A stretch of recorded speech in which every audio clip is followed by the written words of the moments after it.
Editing your video projects with Shotcut.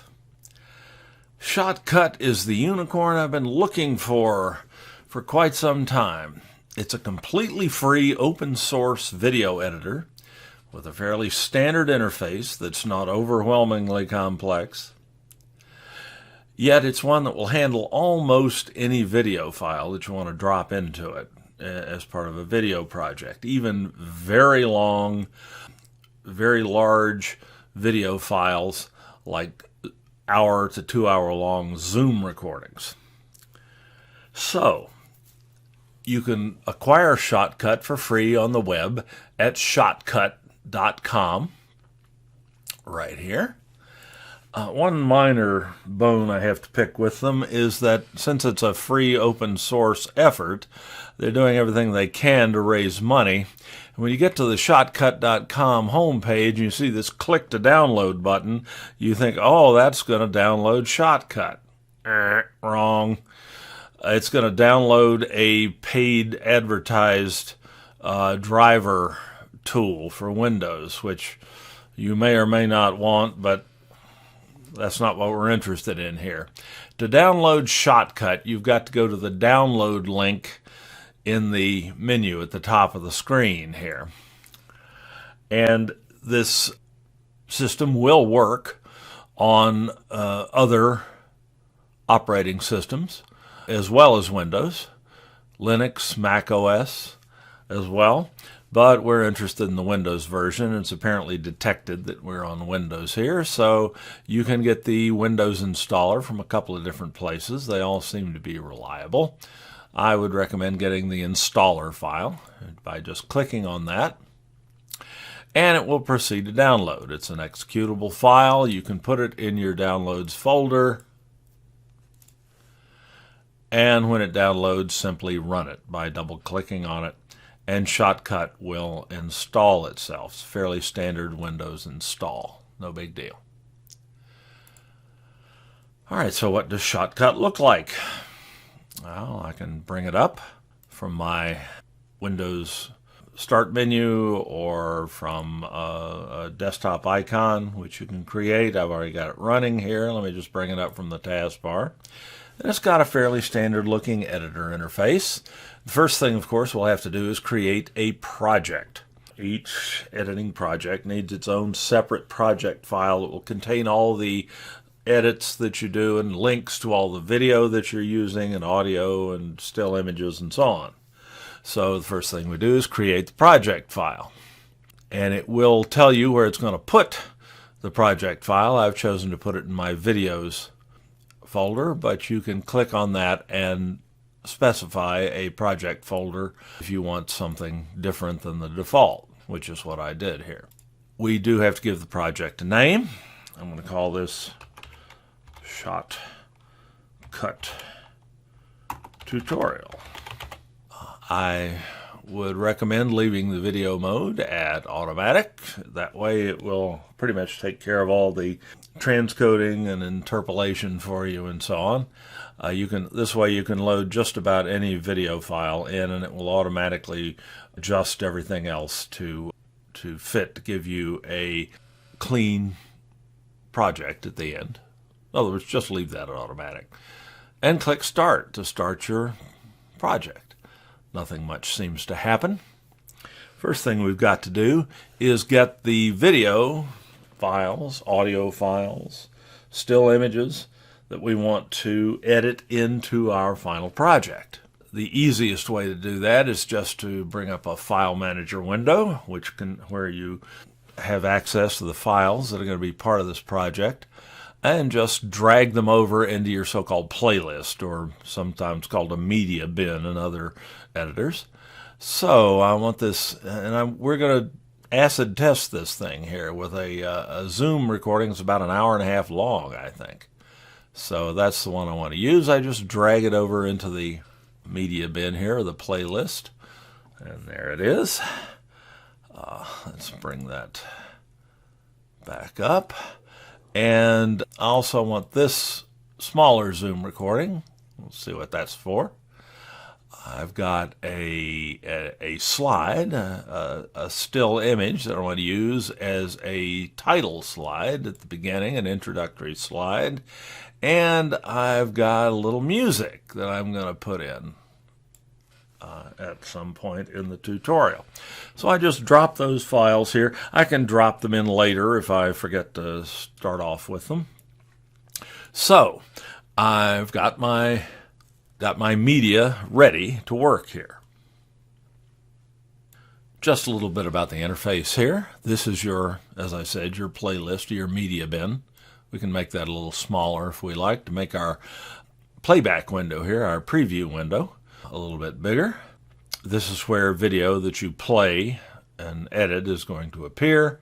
This is an audio display area right here, and various property information and so on is going to appear here. But the guts of any editor, of course, is the timeline, and that's down the lower part of the screen down here. You can make that a little bigger, a little smaller, as you like. So, how do I get started? Well, we need to put our first clip onto the first video clip or still image or audio clip onto the timeline. Let's start with the big zoom recording. You see it's a duration of 2 hours. Goodness gracious. There's a number of ways you can get that onto the timeline. I can get this onto the timeline just by dragging it down to the timeline and letting go. And there we are.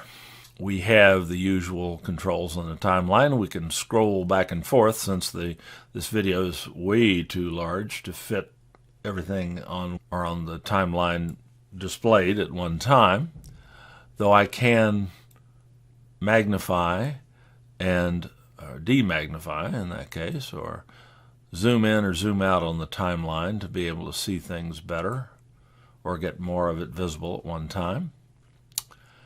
Right here. The timeline, of course, is just that. As you proceed from left to right along the timeline, you're going from 0 time at the very beginning to whatever the end of the video is. In this case, or a little over 2 hours and 5 minutes and 10 seconds.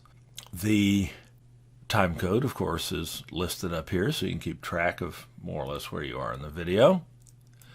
You have an edit cursor, which lets you know where any changes you make are going to occur on the timeline. You can just click on this time code line here in any place to move that cursor where you want it. And then you can click and drag that cursor by the little triangle at the top. So you can scrub, it's called scrubbing through the video, to see where you are. You can play the video using the controls here. Welcome. And pause. You see our sound here. If the sound's too hot or too low, we'll be able to tell here. If we start seeing yellow and red on this audio meters here, we'll know that we're maybe dealing with some distortion. We need to back off the volume a little bit. We'll see how to do that later. We've got a coarse scrubber here, which allows us to scrub through the video very quickly, and a finer, and we can scrub more finely using the edit cursor here. So that's all stuff we may end up having to do. There's a lot more to this editor than I'm going to show you today, and then probably that you'll ever need. But unlike some I've seen, doing simple stuff with this editor is not overly complex. So it's reasonable for a beginner to use this. And in this tutorial, I'm just going to take you through some very basic editing tasks that comprise probably 90% of what you'll ever want to do with a video editor, maybe more. This covers most everything I do on a regular basis with simple projects like just editing a Zoom presentation or other instructional tutorial where I don't have a lot of fancy stuff that I want to add. In many cases, in an editing project, the first thing you're going to want to do once you start getting your video on the timeline here is to trim the clips to length. Usually that'll involve trimming off a little bit of video at the beginning and maybe a little bit at the end of video that you don't need in your final project. Like, let's play a little bit of this, the first part of this clip here. Okay, there was a little bit of noise right at the beginning there that I didn't need. And this is maybe a little bit too much dead time while I'm apparently waiting for something to happen on the screen there. So the first thing I'll do here is trim that excess video that I don't need off. I can trim any clip on the timeline just by moving my mouse cursor to the end or the either end of the clip until I see a little green, or if I'm trimming the other direction, a red bar. In this case, it'll be a green bar. And I see that little double-headed arrow. So my mouse cursor turns into a double-headed arrow. So I click and hold that for a second, and then I start dragging it to the right. In a second, I can see the left-hand end of the clip creeping in. This editor gets a little deliberate in its response with a file this big in it, but it still works fine. So I'm just going to pull that in. I can see where I start talking here, and I just want to be want just a little bit of time ahead of that. So I've trimmed off that first part of the clip. I didn't actually destroy that part of the video in the original file. I'm just telling the editor not to use it when we export this project later. So, if I change my mind, I can always undo. And indeed, I've got an undo button here. That's essential in any editor. You've got to be able to try something, and then if it doesn't work out, go back to status quo ante. So if I wanted to do that here, I just click the undo button and boom again, and I'm right back to where I was. Let's try that trim again. I just mouse over, get the green bar and the double-headed arrow, click and drag. And it may take it a second to respond. And then I just trim off a little bit of the beginning of that clip there by going back and forth. And now, if I'm going to keep that operation, I, of course, don't want to have a few seconds of black at the beginning of the video either. So I'm going to move the video clip by just moving the mouse cursor over it. I get that little hand. I click and hold and drag this back to the beginning. So here's what the beginning of that video looks like now. Welcome, everyone. That awkward pause is gone. I can go very quickly to the other end of the video if I want to check, see if I need to trim that, by clicking on this scroll bar down here, clicking and dragging that out to the right. Here's the very end of the video. I can bring my playback cursor, edit cursor, right to that by clicking at the top of the timeline there. And let's see. Okay, I'm so glad you... That didn't look right. Let's drop back here and see if we can find a reasonable stopping point here. Thanks so much, Gary. Nice chatting with you. Enjoy your retirement, please. Okay, I'm going to figure that everything from here on out is not needed. So I can just go to the right-hand end of this clip. Notice I get on the left side of the at the end, I get a red bar instead of a green bar. If you have two clips right next to one another and you're trying to trim them, you need to be able to distinguish which clip you're about to trim. So you get a red bar if you're trimming to the left. Click and drag that in. Whoa, don't let it get going too fast. Easy. Enjoy your retirement, please. Got it. Okay. So now I've trimmed both ends of the clip. Trimming the front end is a little bit easier than the back end. All right, so I can go back to the front of the clip, the beginning of the clip here. And having trimmed that, I can add some other clips onto here.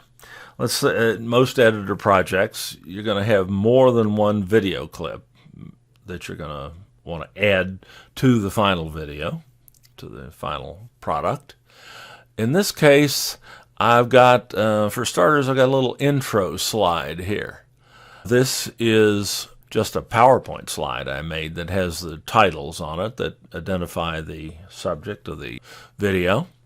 To insert this still, this image, onto the timeline, I just double-click it and click the little paste button here, the clipboard button, making sure that my edit cursor is at the point where I want this to appear on the timeline, which is, again, at the very beginning. So I just click that, and it inserts the clip. That's called an insert edit. So, let's see what that will look like. Play that, do a lot of playing back and forth, make sure things Welcome. are working the way you want them to. There's a fair bit of text here to read, so probably the default duration there of that clip, which is in this case is about 4 seconds, is probably okay. I could trim the clip if I wanted to make it longer or shorter. Wanted to make it longer, I would have to move this clip out of the way for a second. Then I could click here, get that red bar on the right-hand end of the clip, and drag it out a little bit here. I can make it a little longer, or shorter if I prefer. There we go. But I think I'll leave it about where it was, and just snug this one back up to it. And when they touch, it snaps, it stops for a second, so I don't accidentally overrun it. I don't want to do that. I want to mash the two together or overlap them yet. We'll use that technique for something else here in a few minutes. So anyway, I've got the two clips on the timeline next to one another, and they're about the right duration that I want. I've got another video clip in this case that I want to insert, because it is a little talking head introduction that I did for this, just to illustrate again the concept of an insert edit here, and to show that I can insert clips into the middle of a project as well as at either end. So I want to insert this right at the end of that slide there. Here's the clip. If I double click it, I can preview it. I can play it. Check, check, sound check. Okay. Now I want to insert that clip right here between the two clips I already have on the timeline. I can do that again with the paste button here. And now I have 3 clips. So what we're doing here is concatenating videos, adding them together, or concatenating still images and video clips to make a more complex video. Let's take a look at what we got there. You always play it to see how it looks and sounds. Check, check, sound check. Well, I don't want that. Looks good. Okay, here we go. Welcome, everyone. All right, so I don't really want this part of this up to about here. Here's where I say, welcome, everyone. welcome, everyone. It helps that in this editor, the sound plays when you scrub, so it gives you a better idea of exactly where you want to do something. I want to get rid of this part of this clip right here. That's easy enough. I just go to the end of the clip, wait for the green bar to come up, not the red bar on the other side, which would trim this clip, but the green bar, click and hold, and drag this in until I hit my playback cursor there. Now I need to snug this up so that there's not black here. So I just click on this clip to select it and just nudge it over. The little hand tells me I'm going to move the clip. Now I got to tighten this up too. There's a way to avoid having to do this manually, but it's easier to see just by doing it manually. And I don't have any other clips out here that I have to snug up, so now let's see how that looks. Welcome, everyone. What follows That's better. is a presentation on some hot new tech tools. Okay, we don't have to listen to all that. I'm going to go out here to the end and see if there's anything I need to trim off here. Play. So buckle up and here we go. All right, there's some dead air here, with me just looking at the camera or looking down and so on. I don't want that. So I'll trim this. A lot of trimming here. Again, if I move my mouse cursor right across the dividing line between those two clips, the so-called cut, I'll see a green bar for that applies the clip on the right, red bar to the one on the left. Click and hold that and drag it in to my cursor there. So I've trimmed that clip, and then I just need to snug this one down to it. And I'm good. I've got my 3 clips on the timeline here that I want to use, and they're trimmed, and they'll play neatly. Buckle up and here we go. Welcome, everyone, to this. Okay. So, we've talked about getting clips on the timeline, about insert edits. Let's go back to the beginning here. This slide works. I just created this in PowerPoint, so it's easy enough to get it. And people can read that, but it's kind of sterile. The experience is not real engaging. Just looking at that, so it'd be nice if I had some audio here, maybe a little music. Well, I can do that. There's a wonderful site on the internet that I found that will help with that, called Freesound. Freesound.org, right there. You can sign up for free. If you want to download, you have to create an account, which is free, and log in.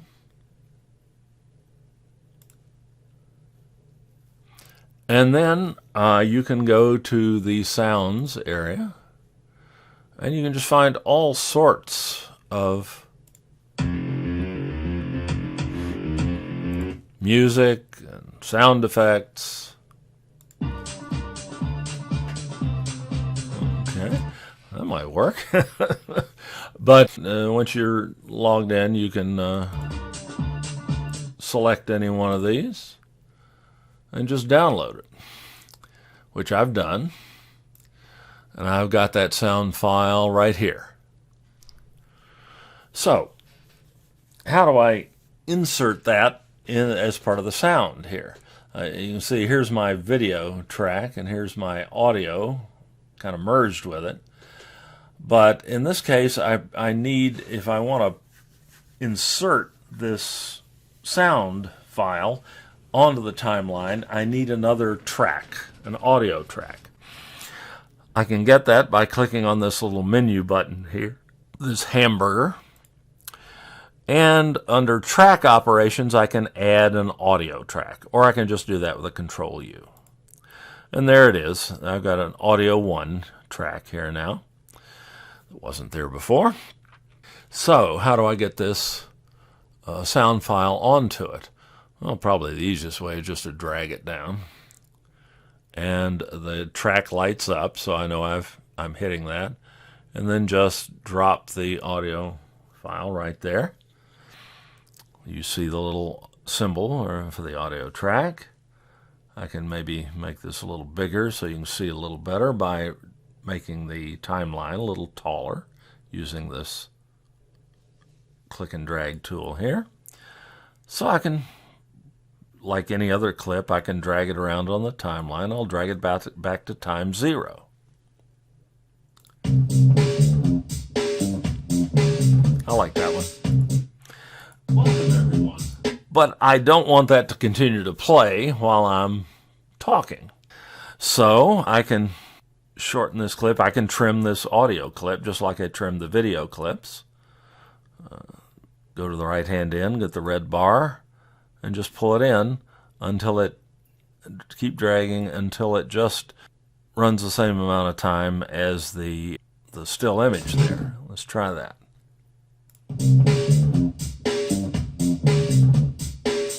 Welcome, everyone. That's kind of abrupt, and kind of an abrupt end to the audio. I can add what are called audio filters to this to clean it up a little bit, or to add audio effects to it. I do that by just selecting the audio clip and going to the Filters button here in the interface, and clicking the Add button here to see what filters are available. And I can select either video or audio filters, or all of them. I'll look for the audio filters. And I can fade one of the filters, or one of the audio effects here, is to fade out audio. So I'll select that. And you can see a little diagonal line has been added here. Let's see what that did.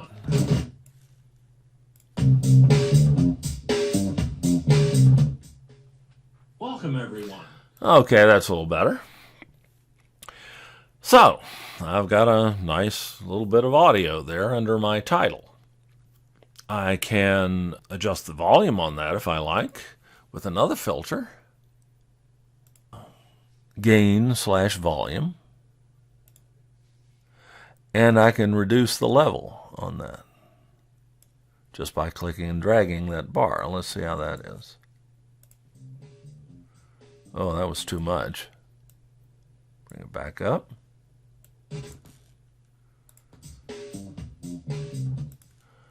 Oh.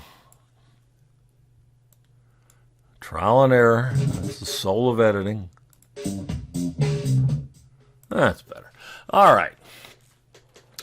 So I've taken care of all that. Last thing I might want to do here is add some transitions between these clips. Right now, when I go from one clip to another, Welcome, everyone. there's just a sharp cut. And that's not bad. But you can smooth that transition a little bit, make it a little bit more visually interesting, a little bit more pleasing. And let's say I want to transition between the title and me talking. To do that, I just go to the clip on the right, click and hold it, and move it again, but move it a little bit overlap it with the clip on the left. That creates a transition. Let's see what that looks like. Welcome, everyone. Okay, the default transition here is called the dissolve. The first video clip fades out and the other one fades in. You can adjust obviously the length of the transition by how far you overlap the two. The default transition is a fade, and that's good. The fade, or the dissolve, cross dissolve, sometimes called a fade, is probably the most standard transition of all, and the least visually distracting, the most effective, but it's by no means the only transition you can use.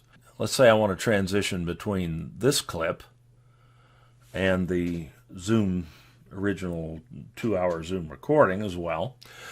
Notice I've opened up a little bit of black here by moving this one over, so I got to move this clip here over a bit anyway. But now let's overlap them a little bit and make a transition there. Same way we did before. Just drag this one a little bit further, a little bit past the end of that clip. And I've got another transition as evidenced by this symbol here. And if I right-click on that transition, right on the transition, and select Properties, I'll see that the transition is by default a dissolve, but there's lots of other transitions you can use. Let's try an iris circle, or maybe an iris circle would do nicely. And we can see we can get a preview of what that'll look like. Buckle up, and here we go. Welcome. Okay, it adds a little more visual interest. You don't want to use those wilder transitions too often. Usually you want to leave transitions at cuts or fades, but every now and then throwing in one of the fancier ones won't hurt a bit. Well, the hard part on an editing project is always knowing when to quit. I think I'm going to quit right there. Fairly simple processes. We've put clips on the timeline, we've trimmed them, we've done some insert editing, we've added audio, we've put in some transitions, we've adjusted the audio where needed. So now we want to render out or export our clip as a new video. In Shotcut, there's an export command or an export tool right here. You just click on that. I strongly recommend you take the defaults. Don't change anything here until you've tried it once with the defaults anyway, then you can tinker with that.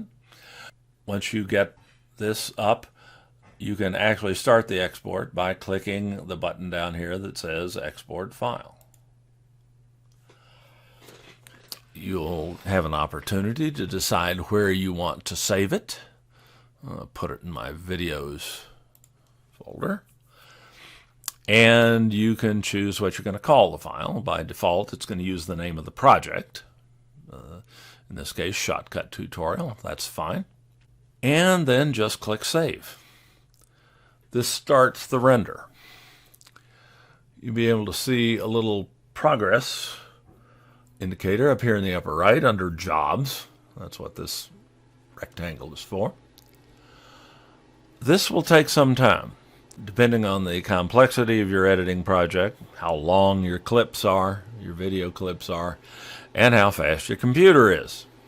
This is quite a fast computer, but it's still going to take it a few minutes, as you can see as the progress ticks off here by percentage. I'm not going to make you watch this. I'll let that go. I'm going to suspend my recording, and we'll come back when this is almost done. Okay, we're almost there. There it is. Get the green check mark, we're done. Now let's take a look at the result. And there it is, Shotcut Tutorial. We'll play it. Welcome, everyone. What follows is a presentation on some hot new tech tools in education. We're going to take a look at Flipgrid, Google Lens, Microsoft Immersive Reader, and the new Immersive Scene shared backgrounds in Zoom. At no point will anyone be sacrificed to the goddess Pele. So buckle up and here we go. Welcome everyone to this session today. Looks and sounds good, just like we intended. All the transitions, everything worked fine. And all thanks to Shotcut, the free open source video editor that will handle just about any video project or any instructional video project you might have. Hope you enjoy trying it out and getting your own copy.